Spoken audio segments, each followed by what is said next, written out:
नमस्कार, मैं छत्तीसगढ़ अखबार के यूट्यूब चैनल इंडिया आजकल के स्टूडियो से सुनील कुमार। छत्तीसगढ़ विधानसभा के चुनाव चल रहे हैं।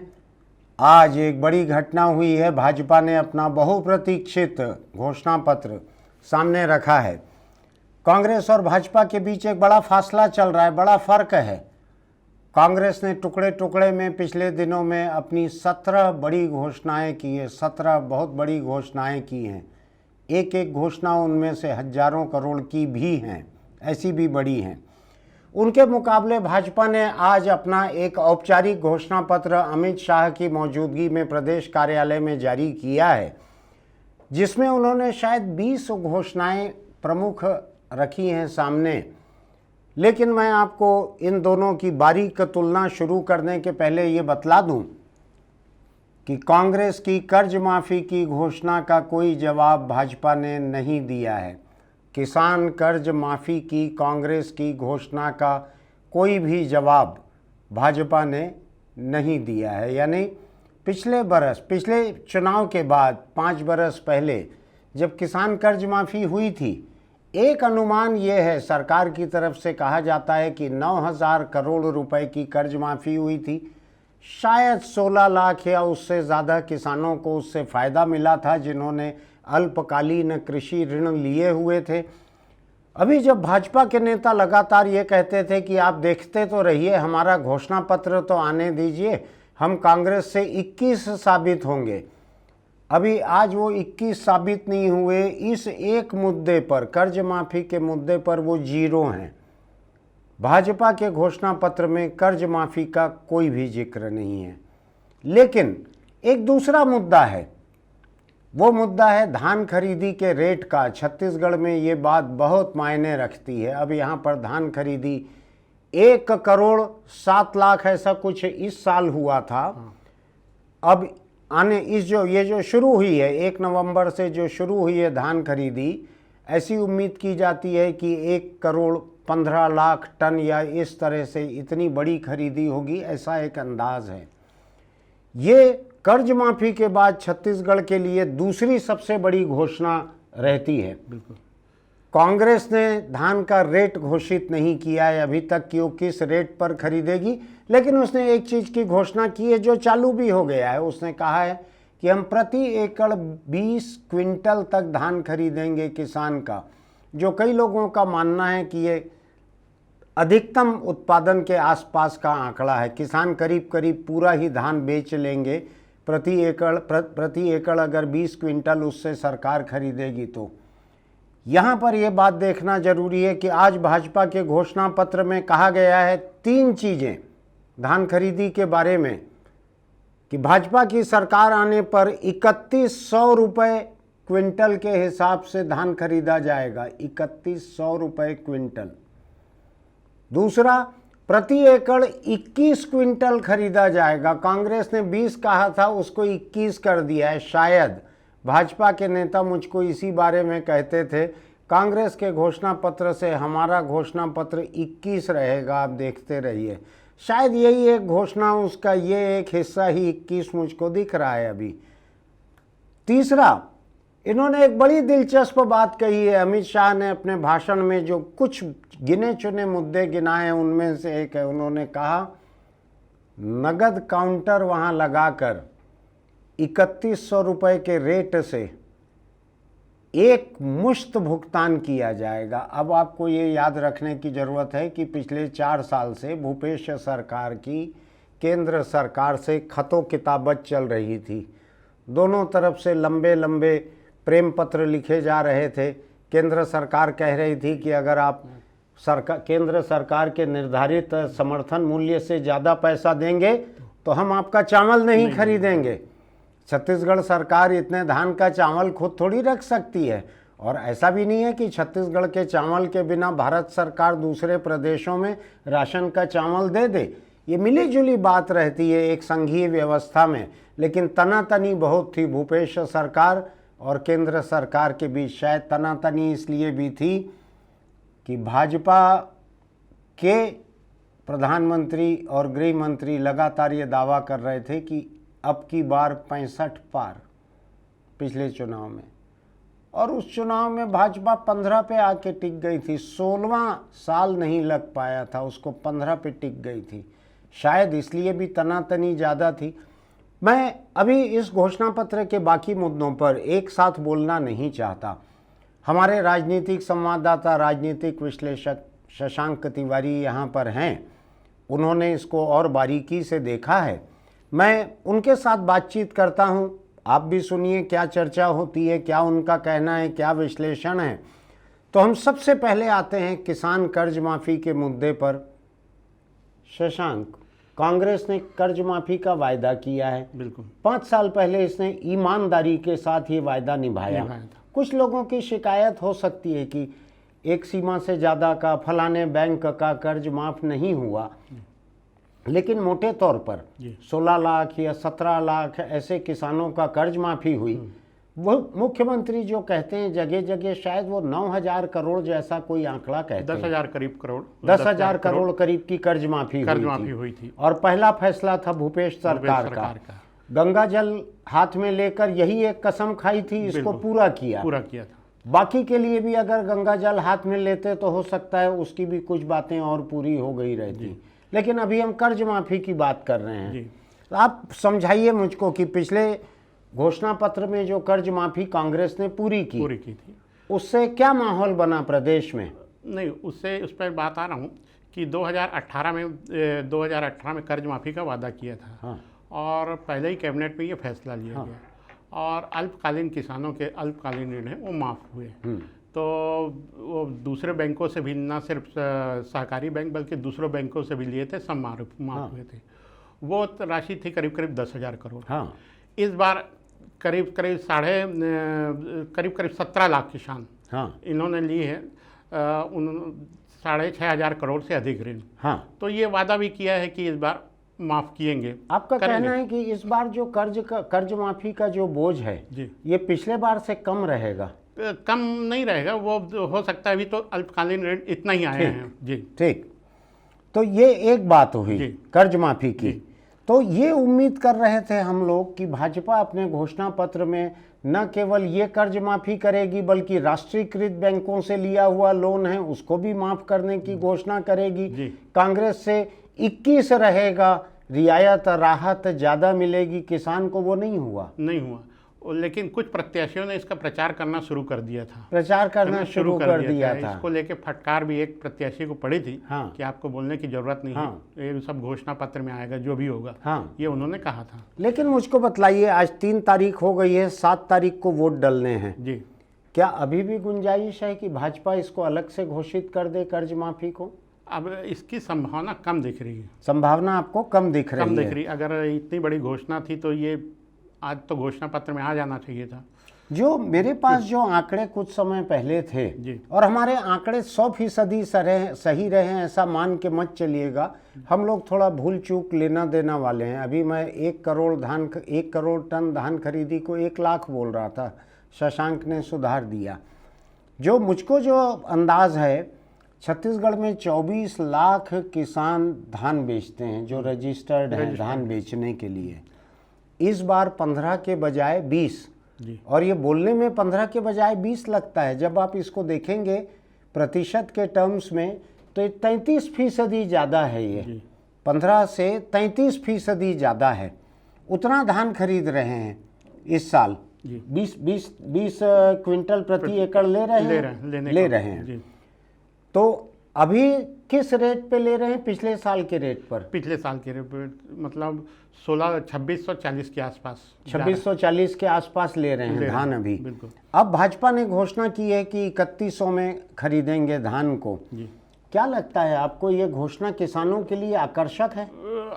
अब धान खरीदी आकर्षक तो रहते ही है इस तरह के, लेकिन अपने उत्पादन को भी देखना रहता है कि कितना है। तो उस हिसाब से ठीक है, कोई बहुत ज़्यादा नहीं है। क्योंकि 20 और 21 में कोई बहुत ज़्यादा फर्क नहीं है। एक क्विंटल का ही है। नहीं, लेकिन फिर भी किसानों के लिए बड़ी राहत तो है। और ये बताइए मुझको, अभी तो कांग्रेस का घोषणा पत्र नहीं आया है। अभी कांग्रेस ने धान खरीदी का अपना रेट भी घोषित नहीं किया है। क्या ऐसी कोई संभावना भी है कि आज जो किसान बेच रहे हैं धान, इनको बढ़ा हुआ रेट मिल जाए?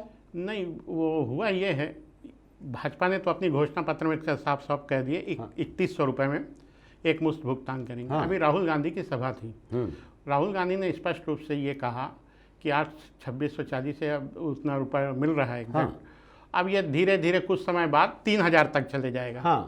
ये उन्होंने एक तरह से इशारा किया।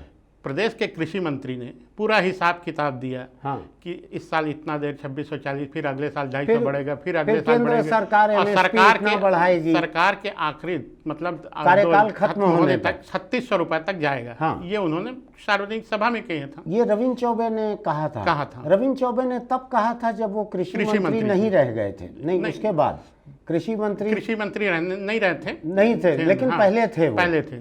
तो कृषि मंत्री मंत्रालय छूटने के बाद भी उन्होंने कोई महत्वपूर्ण सरकार के प्रवक्ता हैं, उनका हक बनता है हर चीज पे बोलने का, तो उनकी बात उतनी ही महत्वपूर्ण रहती है। मुझको ध्यान है रविंद्र चौबे ने यह घोषणा की थी कि केंद्र सरकार हर साल 6% करीब MSP बढ़ाती है, न्यूनतम समर्थन मूल्य।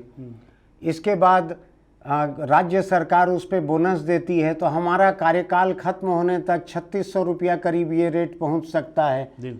भाजपा ने नहले पे दहला मारते हुए आज ही 31 रुपए का रेट घोषित कर दिया है, जो कि इतनी उम्मीद नहीं की जा रही थी कि कांग्रेस इतना करेगी, भाजपा इतना करेगी। कांग्रेस भी अभी 3100 की घोषणा करेगी ऐसी उम्मीद नहीं थी, ये उम्मीद से ज़्यादा है। लेकिन कांग्रेस का घोषणा आना बाकी है। हो सकता है कि वो 3200 कर दे, 3131 कर दे, जैसा कि मुझको लगता है अमित शाह भाषण देते हुए चूक में एक बार दो बार ऐसा बोल दिए हैं, 3131 रुपए में हम खरीदेंगे, ऐसा बोल दिए हैं। शायद वो हो सकता है उस चूक को कांग्रेस इस्तेमाल कर ले, भाजपा के 3100 के मुकाबले 3131 रुपए कर ले। तो ये अब देखना है कि कांग्रेस आज या कल में क्या करती है। तो कांग्रेस क्या अपने घोषणा पत्र के लिए भाजपा का इंतजार कर रही थी? अब प्रमुख घोषणाएं तो उन्होंने कर दी हैं, ऐसा मुख्य रूप से। लेकिन धान का रेट तो एक प्रमुख घोषणा है, वो नहीं किया था। लेकिन राहुल गांधी ने इशारा तो कर दिया था। हाँ, इशारा तो कर दिया था। अब मैं एक दूसरे चीज की तुलना यहाँ पे करना चाहता हूँ। बीजेपी की घोषणाओं में आज कर्ज माफी किसी भी चीज की नहीं लिखी है, कोई कर्ज माफी नहीं है। भाजपा, मुझको याद है पिछले चुनाव में भी जब घोषणा पत्र बन रहा था और राज्य के बीजेपी नेताओं ने केंद्र को सुझाया था कि हमको धान का रेट बढ़ाना चाहिए, बोनस देना चाहिए, हमको कर्ज माफी के बारे में सोचना चाहिए, तो केंद्रीय नेतृत्व ने मना कर दिया था कि हम कोई कर्ज माफी नहीं करेंगे, हमको कई प्रदेशों में सरकार चलाना है। ऐसा ही था, बिल्कुल। आपको भी कहा होगा भाजपा नेताओं ने। लेकिन कांग्रेस पार्टी ने आज क्या किया है, मैं आपको एक और बात बतलाता हूँ। कांग्रेस पार्टी ने जो महिला स्व सहायता समूह हैं, जो गांव-गांव में काम करते हैं, कहीं गाय का गोबर, कहीं गोमूत्र, कहीं कोई और चीज, कहीं वो पेंट बनाते हैं, कहीं राशन दुकान, कहीं कुछ, ऐसे महिला स्व सहायता समूहों के ऊपर करीब 8000 करोड़ रुपए का कर्ज है। ऐसा मुझको सरकार के एक बहुत ऊंचे व्यक्ति ने अभी बतलाया है। 8000 करोड़ या इससे ज़्यादा का कर्ज है। कांग्रेस ने जो 17 घोषणाएं की है पिछले 17 दिनों में करीब, उसमें यह है कि ऐसे महिला स्व सहायता समूहों का कर्जा माफ़ किया जाएगा। आप बात को समझ लीजिए, ये कर्ज करीब उतना ही बड़ा है। 9000 करोड़ का कृषि कर्ज था, 8-9 हज़ार करोड़ रुपये का महिला स्व सहायता समूहों का कर्ज है। ये एक बहुत बड़ी राहत होगी। इसका कोई काट भाजपा के घोषणा पत्र में नहीं है, नहीं दिख रहा है। चूंकि कांग्रेस की घोषणाओं में स्व सहायता समूहों के कर्ज माफ में अमाउंट नहीं लिखा है, तो मुझको लग रहा था 200-400 करोड़ रुपए का कुछ होगा। लेकिन इससे जुड़े हुए सरकार के एक बड़े व्यक्ति ने कहा है कि 8000 करोड़ के करीब या इससे ज़्यादा रहेगा। अभी कैलकुलेट उन्होंने नहीं किया है, अंदाज है। अगर ऐसा होता है तो 8-9 हज़ार करोड़ के 2 कर्जों की माफ़ी रहेगी। एक किसान का कर्ज, एक स्व सहायता समूह वाले। महिला स्व सहायता समूह ही 90% से ज़्यादा हैं। कुछ हो सकता है गैर महिला भी स्व सहायता समूह हो, उनका कर्ज माफ़ होगा। बहुत बड़ी घोषणा है कांग्रेस पार्टी की, मैनिफेस्टो में नहीं है, लेकिन मैनिफेस्टो के पहले राहुल गांधी, प्रियंका गांधी, मल्लिकार्जुन खड़गे, भूपेश बघेल, इन सब ने ये घोषणाएं की है। जो पहली बड़ी घोषणा जहां से कांग्रेस की घोषणा चालू हुई, जिस दिन चरणदास महंत का नामांकन भरा जा रहा था, उस दिन भूपेश बघेल ने वहां चांपा शक्ति में ये घोषणा की वहां जाकर कि किसान कर्ज माफी हम फिर करेंगे, अभी सत्ता में आएंगे। तो ये पूरे चुनाव की अकेली सबसे बड़ी घोषणा थी। उसका भाजपा के पास कोई काट नहीं है, इसका जो भी मतलब आप निकालें। दूसरी बात, मुझको ये लग रहा है कि कांग्रेस की कई घोषणाओं का बीजेपी ने एक किस्म से जवाब देने की कोशिश की है। जो मुद्दे कांग्रेस ने उठाए थे, उन मुद्दों को भाजपा की आज की घोषणा पत्र में उसका मुकाबला करने, कहीं थोड़ा सा 21 होने 20 होने ऐसी कोशिश की गई है। ऐसा ही है शशांक? बिल्कुल। एक मुद्दा और मुझको ऐसा दिख रहा है, उसको भाजपा ने नाम दिया है महतारी वंदन योजना जी। इसमें विवाहित महिला को साल में 12,000 रुपये, जो औसत 1,000 रुपया महीना बैठता है, ये देने की घोषणा इन्होंने की है। कांग्रेस ने भी महिलाओं के लिए कोई घोषणा की थी ऐसी? अब कर्ज माफी के अलावा तो और कुछ इस तरह का भी आया नहीं है। ये नहीं हुई है। तो ये अभी कांग्रेस का घोषणा पत्र आने तक ये कांग्रेस की अभी तक की घोषणाओं से बढ़कर है। बिल्कुल ये, लेकिन ये कई राज्यों में कई पार्टियां ऐसी घोषणा कर चुकी है। बहुत सारे तमिलनाडु आम आदमी ने पंजाब में की थी घोषणा, बिल्कुल, शायद कर्नाटक में हुई होगी और दूसरे राज्यों में भी हुई है। तो ये देखना है छत्तीसगढ़ महतारी। अब देखिए भाजपा की घोषणा किस तरह पूरे देश में एक हिंदू नामों वाली रहती है। छत्तीसगढ़ में आकर लेकिन महतारी शब्द का इस्तेमाल करना पड़ा है, महतारी वंदन योजना। ऐसा ही है जी। हाँ बिल्कुल, यहाँ छत्तीसगढ़ी भावना जितनी हावी है, उस वजह से इनको करना पड़ा है ये। अब हम दूसरी बात देखते हैं, सिलेंडर, गैस सिलेंडर का। शशांक जी, कांग्रेस ने कहा कि हम 500 रुपए की सब्सिडी देंगे गैस सिलेंडर पे। जी। भाजपा ने क्या कहा है इस बारे में? 500 रुपए में सिलेंडर देंगे। 500 रुपए में से आज सिलेंडर का दाम कितना है? 1150 के आसपास करीब है। तो भाजपा ने कांग्रेस से यहाँ थोड़ा सा एक दहला मारने की कोशिश की है नहले पे। वो जयराम रमेश का भी बयान भी आया था कि हम देश में सबसे सस्ता सिलेंडर देंगे। 400 कुछ रुपए का था, 500 से कम था। तो इन्होंने कहा है 500 रुपए में देंगे। 500 रुपए में देंगे। तो ये आसपास है, आसपास ही है। तो ये दहला नहीं हुआ। जयराम की बात को अगर हम घोषणा मान लें, नहीं, ये 500 रुपए में जैसे उन्होंने कहा है कि 500 रुपए सब्सिडी देंगे। रिफिल करने पर 500 रुपए सब्सिडी, तो 1100 रेट है तो 600 का पड़ेगा, 600 करेगा, 650 के आसपास का। तो ये 500 का, अब यानी महिला गृहिणी ये मान सकती है कि उसको 500 के आसपास सिलेंडर मिलेगा, कोई भी पार्टी आए जी। अब वो 100-200 रुपए के लिए देख के वोट अपना बदले कि नहीं बदले, वो एक अलग बात है। महिला को एक राहत मिली महंगाई में कि उसको सिलेंडर 500 रुपए में मिलेगा। बिल्कुल। राहर दाल 140 हो गई है, वो भी अगर 2 किलो 5 किलो दे देते प्रति परिवार तो अच्छा रहता, लेकिन कोई पार्टी ऐसा नहीं कर रही है। अब मैं दूसरी चीज़ देख रहा हूँ, भाजपा के घोषणा पत्र में हमको वनोपज की खरीद पर एक राहत देते दिख रहे हैं, वो ज़्यादा बोनस या ज़्यादा दाम देते दिख रहे हैं। कुछ है भाजपा के घोषणा पत्र में ऐसा? इसका जिक्र नहीं है। जिक्र नहीं है? नहीं है। मुझको क्यों ऐसा लग रहा था कि इसका जिक्र है? या अमित शाह भाषण में कुछ बोल रहे थे कि उन्होंने, उनकी पार्टी की जब सरकार थी तब एमएसपी सबसे ज़्यादा दिया गया था और आज देश में सबसे, ये तो अपनी प्रधानमंत्री की घोषणा का जिक्र। कांग्रेस की एक और बड़ी घोषणा जो बड़ी संख्या में गरीब आदिवासियों को प्रभावित करती है, वो है वनोपज की खरीद पर एमएसपी के ऊपर 10% अतिरिक्त। ये कांग्रेस घोषणा कर चुका है। इसमें लाखों आदिवासी आते हैं जो गरीब हैं, जिनके लिए 4,000, 6,000, 10,000 रुपए साल का जो वनोपज का दाम मिलता है वो मायने रखता है उनके लिए।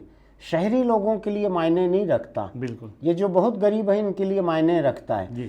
तो इसका कोई जवाब भाजपा ने नहीं दिया है। नहीं दिया, जबकि सबसे ज़्यादा संग्रहण हाँ? वो हमारे यहाँ छत्तीसगढ़ में ही होता है। हाँ। हुआ है। हाँ। रिकॉर्ड तौर पे। हाँ। और एक तरह से बड़ा फायदा। लेकिन एक बात बतलाइए शशांक, ये मुझको दिख रहा है भाजपा का घोषणा पत्र में देख रहा हूं, तेंदुपत्ता संग्रहण दर एवं बोनस, बिल्कुल इन्होंने 5500 रुपए मानक बोरा जी, 15 दिन तक संग्रहण जी, 4500 रुपए तक बोनस। जी। क्या मतलब है इन तीन चीजों का? देखिए, अभी तेंदुपत्ता संग्राहकों को 4000 रुपये मिलता है, तो उस 4000 को भाजपा 5500 कर रही। 5500 कर दी। अच्छा। और अभी जो 7 तारीख वाले चुनाव हैं, हाँ। 7 तारीख को जहां मतदान ये होता है, पूरा का पूरा इलाका पूरा बस्तर- तेंदुपत्ता वाला इलाका है। तेंदुपत्ता वाला ठीक। इलाका है, ज़्यादातर इलाके वही हैं। ठीक।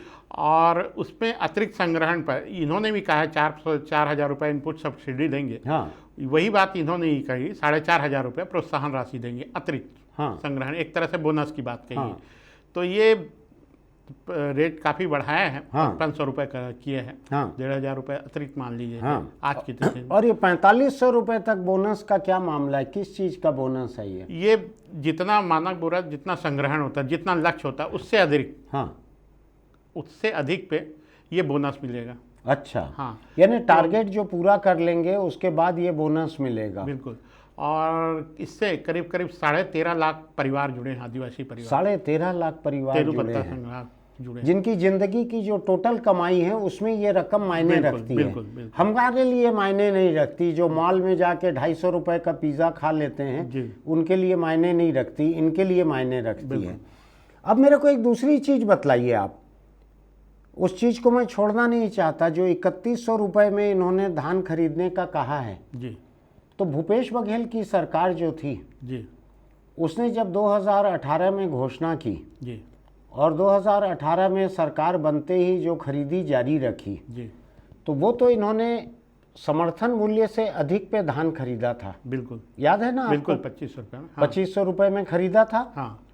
उस समय सेंट्रल गवर्नमेंट ने कोई आपत्ति नहीं की, हाँ। कोई विरोध नहीं किया, बिल्कुल। कोई चिट्ठी नहीं लिखी, क्योंकि लोकसभा चुनाव सामने था। जी, अगले साल से अड़ंगा लगाना उन्होंने चालू किया था। जी, तो अब जब अमित शाह कह रहे हैं कि 3100 रुपया पूरा हम एक साथ देंगे, जी, तो ये क्या केंद्र सरकार की एमएसपी से अधिक पे न खरीदने की जो रोक टोक थी वो खत्म हो जाएगी? एक तरह से खत्म हो ही गई है। तो क्या भारतीय जनता पार्टी के हाथ में है कि केंद्र सरकार के फैसलों को ले सके? मैं इसमें से एक अलग सी बात बता रहा हूँ कि धान खरीदी पहले जैसा घाटे का सौदा नहीं रहा, सेंट्रल के लिए भी। ऐसा पूरे दुनिया में अभी धान का दाम ऊंचे ऊंचे ऊपर पर है। निर्यात पे प्रतिबंध है। भारतीय चावल की मांग दुनिया के कई देशों में बढ़ गई है, भारत ने निर्यात प्रतिबंध लगा दिया है। बिल्कुल, बिल्कुल, निर्यात पे प्रतिबंध लगा दिया है, तो डिमांड ज़्यादा है। हाँ। तो इतना करना कोई मुश्किल नहीं था। अच्छा, दूसरी चीज़, यहाँ के अफसर नाक रगड़ते थे कि FCI को धान ले लो, हमारा चावल ले लो। अब तो जितना उपार्जन नहीं हो रहा, उससे ज़्यादा खरीदी का लेटर आ चुका था। लेकिन उसको बाद में शायद बदला है लेटर। पहले 87 लाख का उसका चावल, टन चावल की, मीट्रिक टन चावल की बात की, बाद में 61 लाख बात हुई। बाद में उन्होंने कहा कि जितना आप दे दो हम लेंगे। ऐसा? हाँ। यानी चुनावी साल है जी, तो अभी सबकी थैलियां खुली है। बिल्कुल। हाँ जी, यानी चुनाव में जब हार का डर फंसाने लगा है, थकाने लगा है, जी, तो तरह तरह की घोषणाएं हो रही हैं। बिल्कुल। तो अब देखते हैं केंद्र सरकार क्या करती है, भाजपा की इस घोषणा पे बोलती है कि नहीं बोलती। अगर भाजपा की सरकार और बनेगी, बता रहा हूँ कि ये जो धान खरीदी छत्तीसगढ़ के लिए इतना फायदेमंद रहा कि करीब करीब 500 से अधिक नए राइस मिल भी लगे हैं। रोजगार उतना जुटा, उतना एम्प्लॉयमेंट बढ़ा। बिल्कुल, बिल्कुल।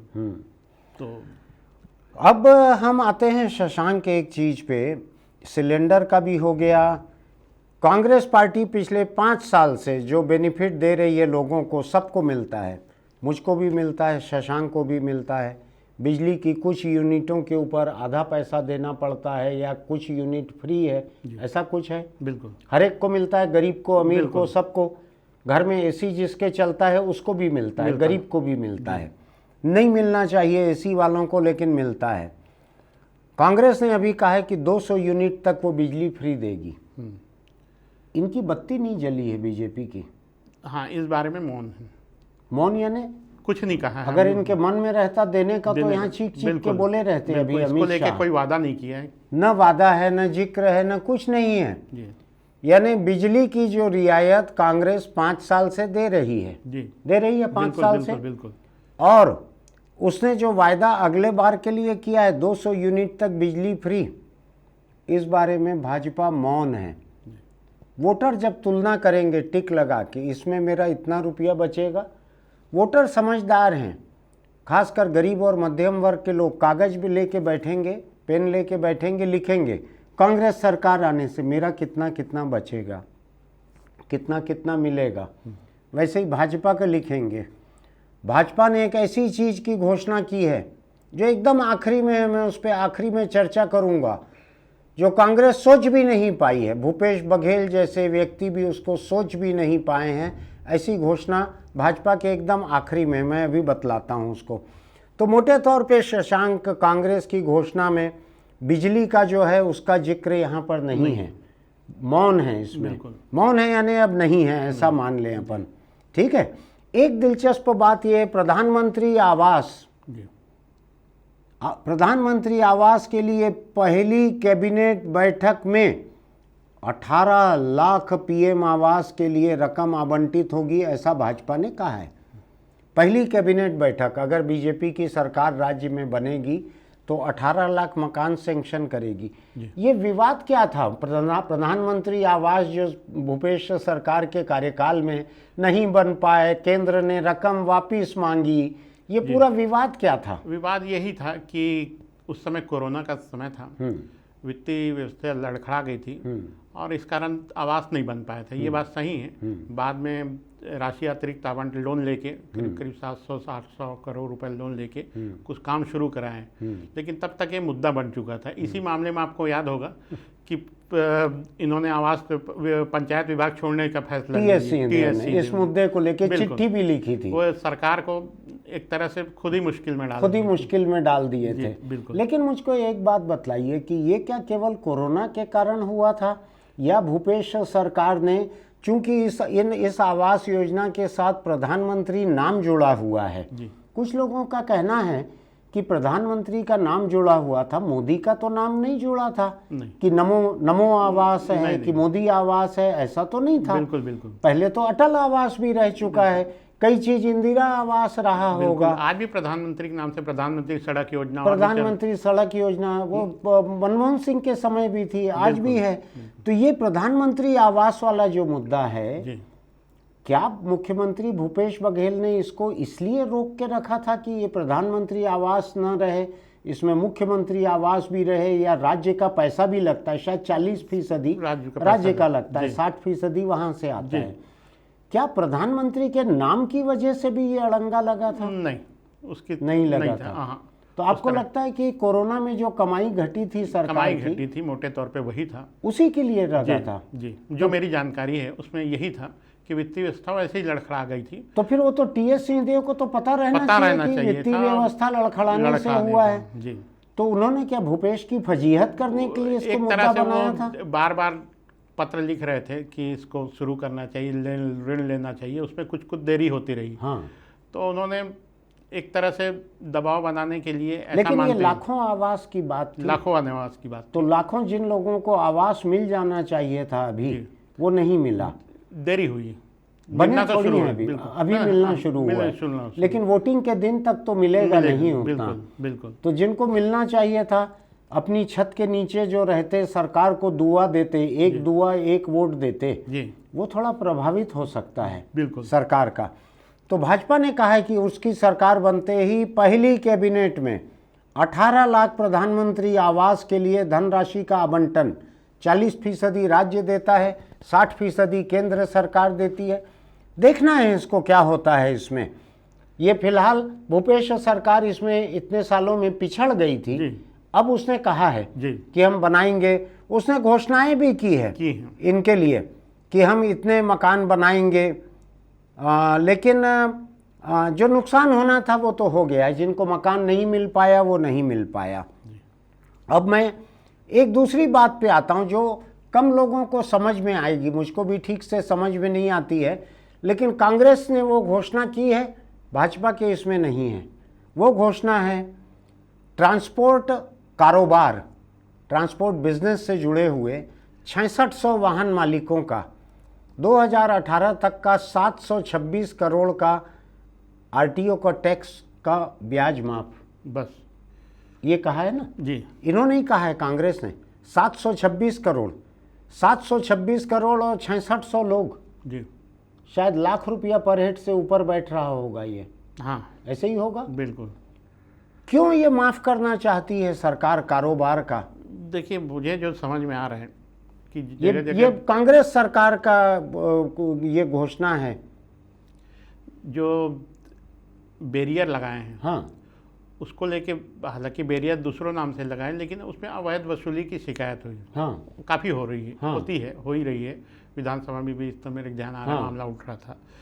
अब उसमें इसको ये लेकर बैरियर उसी को आप बोल रहे हो क्या, जो मोहम्मद अकबर की कॉन्स्टिट्यूंसी कवर्धा में भी लगा हुआ है बैरियर, मध्य प्रदेश से आने जाने वालों के लिए? अलग अलग विषयों को लेके उन्होंने उसी को बैरियर बोलते हैं। बिल्कुल, जो कवर्धा में है जी, मध्य प्रदेश से आने वाली हर गाड़ी के लिए बैरियर है वो, हाँ, उसको बोलते हैं जी। तो आप अवैध वसूली वहां का भी बतला रहे जी हो? बिल्कुल, अच्छा, इस तरह की बातें हैं। हाँ। तो अब उसमें हुआ ये है कि इसको लेकर ट्रांसपोर्टर नाराज थे। हाँ। रूटीन के जो पहले बैरियर ख़त्म हो गया हाँ। था, अभी चुनाव के दौरान कुछ भाजपा के लोगों ने मुद्दा बनाया, हाँ, कि अलग अलग सभाओं में बोलना शुरू किया कि हम बैरियर ख़त्म कर देंगे। पिछले जो आरटीओ मिनिस्टर थे, ट्रांसपोर्ट मिनिस्टर राजेश मूणत, उन्होंने ट्रांसपोर्टर्स के बीच उनकी कॉलोनी में जाके ये घोषणा की कि हमारी सरकार बनते ही हम बैरियर खत्म करेंगे। याद है मुझे। बिल्कुल।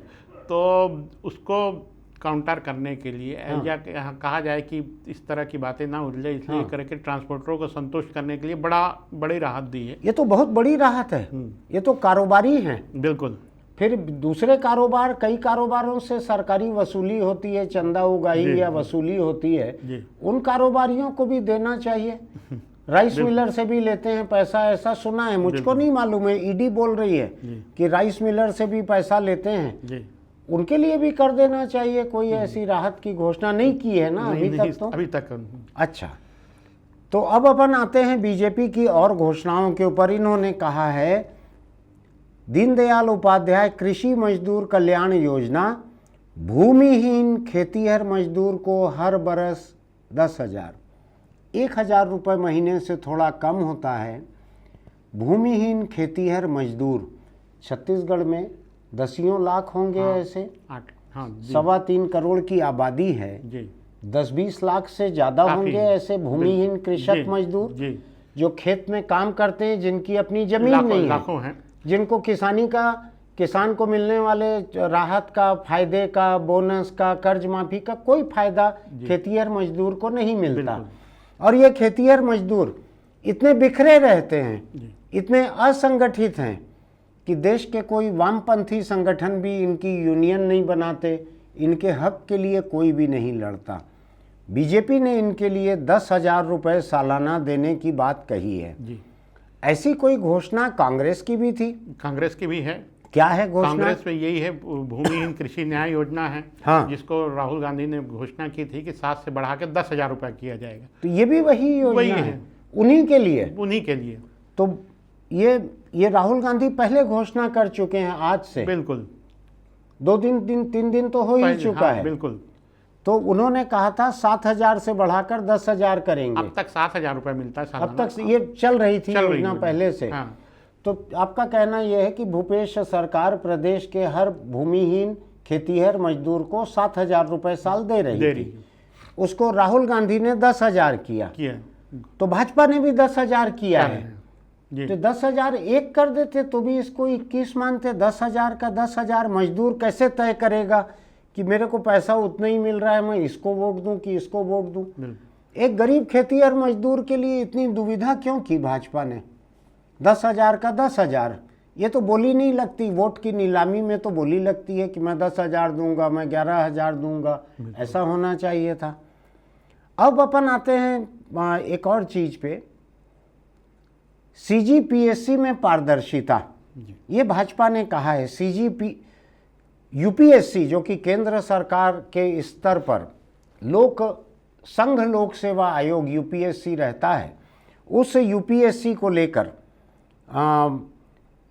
उसी के तर्ज पर उसको ज़्यादा ईमानदार इम्तिहान माना जाता है। यूपीएससी को माना जाता है कि वहाँ इतना भ्रष्टाचार नहीं होता है। उस यूपीएससी की तर्ज पर पीएससी, छत्तीसगढ़ पीएससी, जो कि इन दिनों बड़ा कुख्यात चल रहा है जी। गलत तो नहीं बोल रहा हूँ मैं, ज़्यादा बुरा शब्द तो नहीं बोल रहा हूँ। तो बीजेपी का कहना है कि यूपीएससी के स्टाइल में ये करेंगे पीएससी को। लेकिन मुझको ऐसा क्यों याद पड़ रहा है कि भूपेश बघेल ने अभी अभी कहा है 2-3 दिन पहले कि हम पीएससी को यूपीएससी के तर्ज पर ढालने जा रहे हैं। उन्होंने कुछ घोषणाएं तो की है, हाँ, कि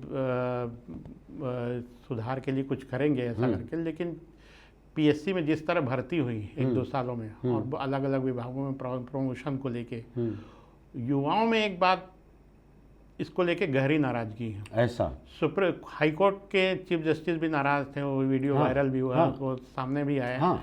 तो वो इसको लेके पारदर्शिता लोगों नहीं में तो जो पहली बार वोट देंगे 18 साल वाले, उनको ये पीएससी का घोटाला याद रहेगा लगता है आपको? बिल्कुल, कहीं मैं देख कि रहा कोई किसी कंपनी का सस्ता डेटा पैक आ गया तो उसमें नौजवान भूल जाएंगे। देखिए, सस्ता वो ये इशू तो बन चुका है। हाँ, क्योंकि हुआ ये है कि जो पीएससी चेयरमैन थे उनके ऊपर पहले दाग इस तरह के लग चुके थे। हाँ। मान लो अभी तक कोई कोर्ट में प्रकरण नहीं, इनको पीएससी चेयरमैन भूपेश बघेल की सरकार ने ही बनाया था। बिल्कुल। मुझको क्यों याद पड़ रहा है कि पहले भूपेश बघेल के सचिवालय में थे या उनके साथ में थे? बिल्कुल, ऐसा कुछ था। बिल्कुल, संयुक्त सचिव तो थे। उनके जाने पहचाने थे और उन्होंने ही पीएससी चेयरमैन बनाया था। और उन्हीं टामन सिंह सोनवानी के राज में ये सब घपले हुए। तो सरकार भी कहीं न कहीं एक आंच लगती है सरकार को, आंच लगती है ऐसा बिल्कुल। तो लेकिन मुझको क्यों याद पड़ रहा है कि एक पहले पीएससी घोटाला हुआ था, बहुत पहले, शायद जोगी के समय हुआ था, और रमन सिंह के समय जो जांच चालू हुई, दरबारी चेयरमैन थे उनको हटाया गया, वो मामला अभी तक सुप्रीम कोर्ट में चल रहा है, कोई न्याय नहीं हुआ है। बिल्कुल। तो जैसे राजीव न्याय योजना है, कुछ है ऐसा, देश में बेरोजगारों के प्रति न्याय योजना क्यों शुरू नहीं करते जिसमें पीएससी के घोटाले 20 साल से कम में निपटा दिए जाएं? ये तो जिनके साथ बेइंसाफ़ी हुई है, जो अपराध के जुर्म के शिकार हैं, उनके ज़िंदगी के 20 साल निकल गए।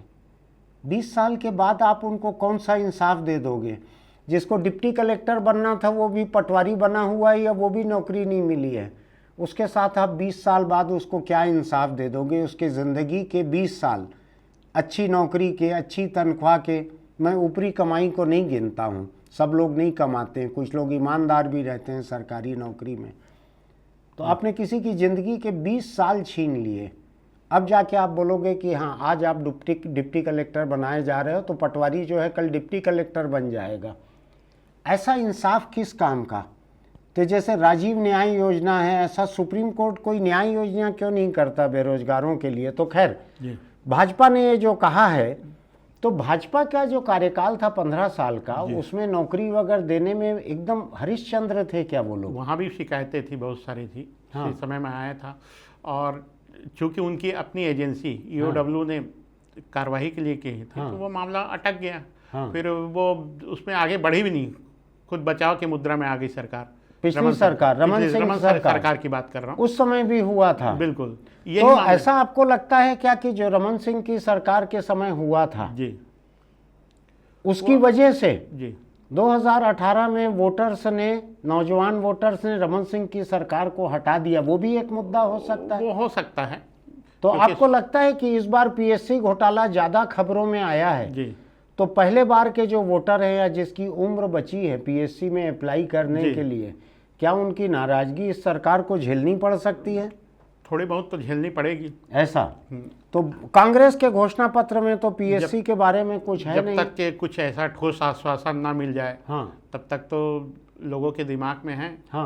मैं किसी को उकसा या भड़का नहीं रहा हूँ। पीएससी के लोग जो हैं, जो निराश हैं, जो शिकार हैं भ्रष्टाचार के, जो बेरोजगार हैं, जो अभी पढ़ रहे हैं कि पीएससी देंगे, वो सब लोग वैसे ही निराश हैं। मैं किसी को नहीं भड़का रहा हूँ। सब अपने अपने हिसाब से तय करें किसको वोट देना है। अब मैं एक दूसरी बात बतला रहा हूँ, जो कांग्रेस के घोषणा पत्र में मुझको उस तरह से नहीं दिखी थी, आप बताएंगे है कि नहीं है। एक रानी दुर्गावती योजना की घोषणा की है कांग्रेस बीजेपी ने अपने घोषणा पत्र में।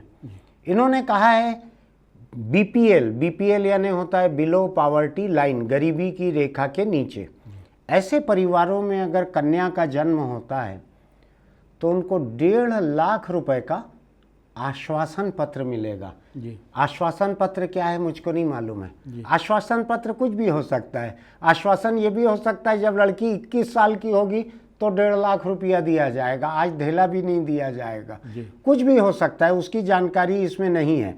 लेकिन फिर भी मैं इस बात को इस मायने में अच्छा मानता हूं कि गरीबी की रेखा के नीचे के लोगों के लिए है, पहली बात। दूसरा, कन्या शिशु होने पर ही ये 1.5 लाख का आश्वासन पत्र मिलेगा। बिल्कुल। ऐसी कोई घोषणा आपको कांग्रेस में याद नहीं पड़ती? कांग्रेस में अभी नहीं है, अभी घोषणा पत्र आना बाकी है। जी। हो सकता है आ जाए।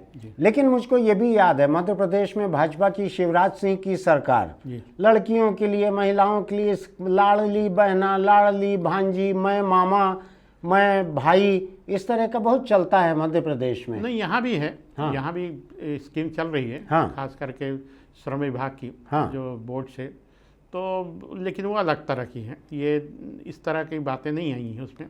अब मुझको एक चीज़ लगती है शशांक, मैं एक देख रहा हूँ कांग्रेस का घोषणा पत्र भी सामने है मेरे, इसको मैं देख रहा हूँ, इसमें लिखा है राहुल गांधी की पब्लिक मीटिंग से ये नारा उछाला था कांग्रेस ने, केजी से पीजी तक की निःशुल्क शिक्षा। केजी जो गांव के लोग न समझे उनके लिए पहली कक्षा से नीचे का है केजी, किंडरगार्टन कहते हैं इसको। केजी से पीजी तक की सरकारी स्कूल कॉलेज की सारी शिक्षा फ्री, ये कांग्रेस की घोषणा थी। जी। ऐसी कोई घोषणा मुझको भाजपा के घोषणा पत्र में नहीं दिख रही है। नहीं दिख रही है। बिल्कुल। तो ये जो 1.5 लाख रुपए के आश्वासन पत्र की बात है, हो सकता है कि ऐसा आश्वासन कांग्रेस के इस केजी टू पीजी में उससे ज़्यादा मिल जाए कन्या को, शिशु को, और पुरुष शिशु को भी मिल जाए उससे ज़्यादा।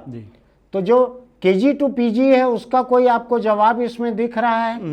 नहीं दिख रहा है आपको। अब मैं इसमें एक फ़र्क की बात देख रहा हूँ। कांग्रेस ने ये घोषणा की थी 900 नवीन ग्रामीण औद्योगिक पार्क बनाए जाएंगे, इसको रीपा कह रहे हैं, वो रूरल इंडस्ट्रियल पार्क, ऐसा रीपा कह रहे हैं, गांव-गांव में बन रहे हैं। मेरे एक पुराने संपादकीय सहयोगी रहे हुए हैं प्रदीप शर्मा जी, मुख्यमंत्री के एडवाइज़र हैं, वो उनका दिमाग है इसके पीछे कि गांव में ऐसे औद्योगिक पार्क बनने चाहिए जो ग्रामीण रोजगार क्रिएट करे। गांधी की सोच भी थी गांव-गांव में रोजगार रहे तो शहरों में लोगों का आना रुके। ऐसी एक योजना जो है ये ग्रामीणों के लिए की है, कांग्रेस पार्टी ने घोषणा कर दी है इसकी अपनी घोषणाओं में। लेकिन भाजपा ने ऐसी कोई घोषणा नहीं की, उनका एक दूसरा घोषणा आई है। अगर उससे तुलना कर सकते हैं कि नहीं मुझको नहीं मालूम। उन्होंने कहा है रायपुर, नया रायपुर, दुर्ग, भिलाई, इसके विकास के लिए एनसीआर की तर्ज पर स्टेट कैपिटल रीजन बनाएंगे। ये पूरा एक क्षेत्र बनाएंगे, ये शहरी विकास का है। इसके साथ उन्होंने लिखा है युवाओं को उद्यम योजना के लिए 50% सब्सिडी देंगे। ये ग्रामीण केंद्रित नहीं है लेकिन युवाओं का है, सब जगह का है, शहर ग्रामीण सब जगह का। ये दूसरी बात हुई। एक तीसरी चीज़ और है इससे जुड़ी हुई, वो भी मैं बतलाना चाहूँगा। आप अंदाज लगाइए कि क्या उससे कांग्रेस की घोषणा का कुछ है क्या। नया रायपुर में सेंट्रल भारत का इनोवेशन हब बनाया जाएगा जिसमें 6 लाख से ऊपर रोजगार पैदा होंगे। ऐसा भाजपा ने अपने घोषणा पत्र में कहा है। नया रायपुर जो है उसमें सबसे बड़ी जगह खाली पड़ी हुई है, हजारों एकड़ ज़मीन खाली है, वहाँ कुछ भी बना सकते हो। जिसको जो घोषणा करनी रहती है नया रायपुर दिखता है। सुनसान बियाबान, छत्तीसगढ़ी में कहते हैं मरे रवैया न मिले, ऐसा सुनसान नया रायपुर है। वहाँ को लेके घोषणा की है कि सेंट्रल भारत का सबसे बड़ा इनोवेशन हब बनाएंगे। बिल्कुल, ये अमित शाह ने कहा है तो हमको मानना चाहिए कि वो सेंट्रल गवर्नमेंट में एक कार्यकाल और रहेंगे, क्योंकि ये तो एक प्रदेश से ज़्यादा की योजना है। बिल्कुल, इसमें महाराष्ट्र, मध्य प्रदेश, छत्तीसगढ़ सब आएगा, सेंट्रल इंडिया में ये सब आता है।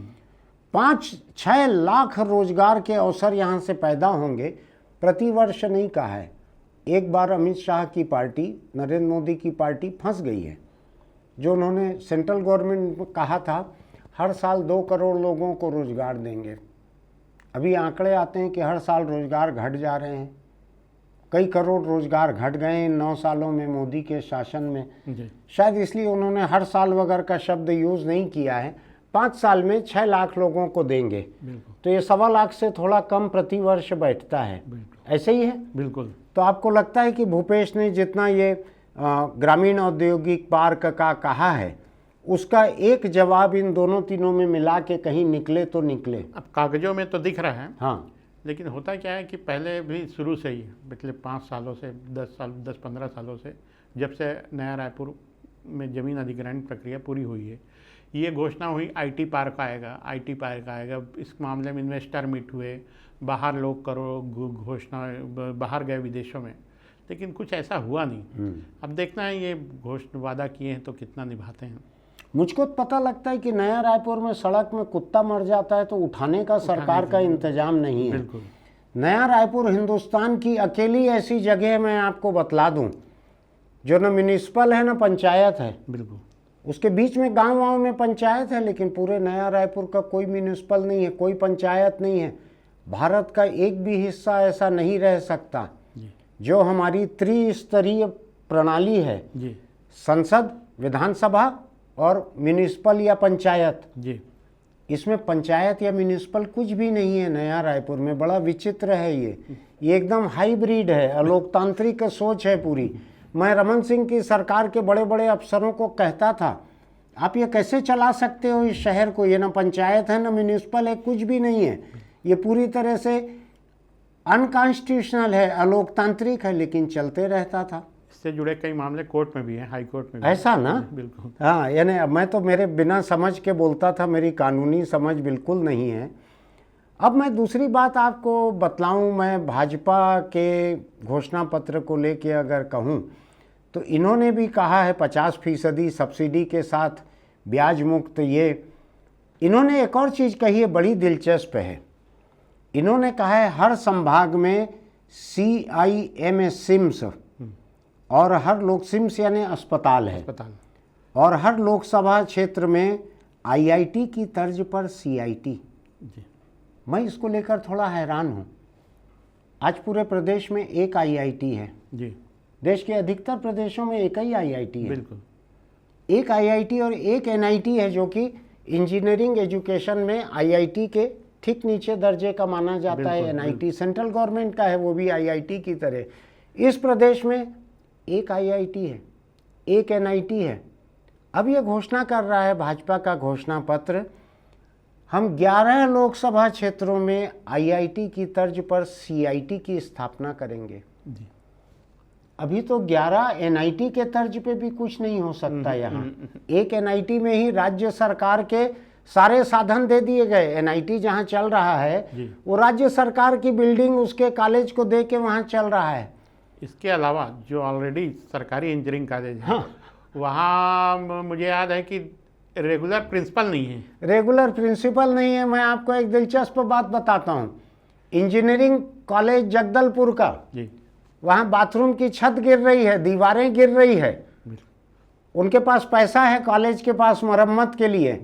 राज्य सरकार के नया राजधानी में बैठे अफसर उसकी इजाज़त नहीं दे रहे हैं खर्च करने की। किसी स्टूडेंट के सिर पे छत गिर जाएगी अभी 7 तारीख के पहले, तो पता नहीं 7 तारीख के वोट का क्या होगा। जहाँ पे ये हाल है, वहाँ पे अगर भाजपा ये कह रही है कि वो हर लोकसभा क्षेत्र में IIT के तर्ज पर कॉलेज बनाएगी, तो मुझको बड़ा हैरान कर रहा है। मुझको ऐसा लग रहा है कि 90 विधानसभा क्षेत्र से हम बारी बारी से चंद्रयान छोड़ेंगे, कुछ इसी टाइप का नहीं लग रहा है? बिल्कुल है। अब भाजपा ने, अमित शाह ने घोषणा की है, मैं उसके ऊपर ज़्यादा शक करना नहीं चाहता हूँ। इन्होंने कहा है पंचायत स्तर पर 1.5 लाख बेरोजगारों की भर्ती करेंगे, तुहर दुआर सार्वजनिक सेवा। 1.5 लाख बेरोजगारों की भर्ती करेंगे, इसका क्या मतलब है शशांक? एकदम स्पष्ट ठीक ठाक तो इन्होंने क्लियर हाँ, नहीं किया है हाँ, क्या भर्ती करेंगे। हाँ, और मुझे लग रहा है कि जैसे अभी राजीव मितान क्लब बना है, हाँ, कुछ इसी तरह का हाँ, कोई और नई योजना ला सकते या तो मितानिन जैसा कुछ रहेगा जो कि हमारे नौकरी पे नहीं है। जी। हमने तो बेरोजगारों की भर्ती लिखा है, हमने बेरोजगारों को कोई नौकरी देने का तो नहीं लिखा है। जी बिल्कुल। इसमें कोई नौकरी शब्द भी नहीं है, रोजगार भी नहीं है।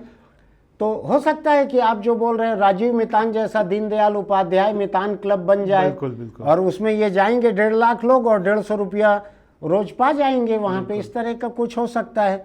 लेकिन मैं बहुत ज़्यादा जाना नहीं चाहता हूँ। एक बार फिर आपके सामने आएंगे इसको लेकर, जब कांग्रेस का घोषणा पत्र आ जाएगा उस दिन हम बाकी मुद्दों की तुलना करेंगे। आज कोई बड़ा मुद्दा बचा हुआ है इसमें, एक आखिरी वाला छोड़कर जी, कुछ वैसा विशेष नहीं। अब मैं आपको 2 मुद्दे गिना देना चाहता हूं जो बड़े दिलचस्प हैं मेरे हिसाब से। ये भूपेश बघेल सरकार के 5 साल के कार्यकाल को सबसे बड़ी टक्कर है भाजपा के तरफ से। इन्होंने कहा है हम 5 शक्तिपीठ की योजना बनाएंगे जो 1000 किलोमीटर की परियोजना होगी। ये क्या है 5 शक्तिपीठ जो यहाँ देवी स्थान है 5, उनके बारे में है क्या? बिल्कुल, लग तो इसी वैसा ये ही रहा हिंदू है। धर्म के किसी तीर्थ की ही चर्चा है बिल्कुल। कि शक्तिपीठ को ये पावर हाउस बनाने का तो नहीं है। ये अभी जो इसको लेके हुआ है परियोजना जो चल रही है, हाँ। राम वन गमन पथ, कुछ इसी तरह की मिलती जुलती योजना है। ऐसा लगता है कि, लेकिन ये तो पक्का है ना कि 5 नए बिजली घर बना रही है बीजेपी, ऐसा तो नहीं है ना? बिल्कुल बिल्कुल नहीं है, है? ये शक्तिपीठ है। ये शक्ति जो है धार्मिक शक्ति ही है। ये बिजली की शक्ति की बात नहीं कर रहे हैं ये। जी। अच्छा, तो जो राम वन गमन पर 150 करोड़ से ज़्यादा से भूपेश बघेल बना रहे हैं, जो आदिवासी इलाकों में भी राम को याद करते हैं ले जाकर कहानी को, जिनका आदिवासी विरोध करते हैं। हमारे यहाँ कोई राम वाम का संस्कृति नहीं है भाई, आप अपना वन गमन पथ कहीं और बनाओ। यहाँ के कुछ सामाजिक कार्यकर्ता हैं नंद कुमार बघेल जैसे, वो भी इसका विरोध करते हैं। राम वन गमन पथ जो है छत्तीसगढ़ की संस्कृति नहीं है, आदिवासी संस्कृति नहीं है, इसका विरोध करते हैं। बहुत सारे लोग विरोध करते हैं। तो मुझको हैरानी ये है क्या ये राम वन गमन पथ जो है उसके मुकाबले ये 5 देवी स्थल जो हैं छत्तीसगढ़ के, रतनपुर, बमलेश्वरी, दंतेश्वरी और सरगुजा, ऐसे 5 जगह को जोड़कर ये 1000 किलोमीटर की परियोजना बनाएंगे। ये मुझको लगता है भूपेश बघेल की हिंदुत्व की योजना को कड़ी टक्कर देने वाला घोषणा पत्र यहाँ पे आके लगता है मुझको। एक और घोषणा है इसके साथ, वो आखिरी मेरी आज की बात है। वो घोषणा ये है, इन्होंने कहा है कि हम रामलला दर्शन की योजना बना रहे हैं। बिल्कुल। जनवरी में रामलला का मंदिर अयोध्या में बनकर तैयार हो रहा है। प्रधानमंत्री नरेंद्र मोदी को उसके प्राण प्रतिष्ठा का न्योता मिला है जी। देश भर के लोगों का वहाँ जाना शुरू होगा जी। अमित शाह आज यहाँ वायदा करके गए हैं कि हमारी सरकार बनी तो हम रामलला के दर्शन की योजना बनाएंगे जी। ऐसा कहा है उन्होंने जी।